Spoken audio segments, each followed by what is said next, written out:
بسم اللہ الرحمن الرحیم۔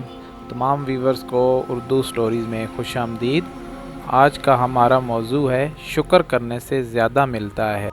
سورہ ابراہیم میں اللہ تعالیٰ نے ارشاد فرمایا، اور جب تمہارے رب نے یہ خبر دی کہ اگر تم شکر ادا کرو گے تو تمہیں زیادہ دوں گا، اگر تم ناشکری کرو گے تو یاد رکھو کہ بے شک میرا عذاب سخت ہوتا ہے۔ ویورز، آج کل کے پرفتن دور میں ہمیں چاہیے کہ ہم ہر حال میں اللہ کا شکر ادا لائیں اور صبر کا دامن ہاتھ سے نہ چھوڑیں، کیونکہ اللہ تعالیٰ صبر کرنے والوں کو بہت پسند کرتا ہے۔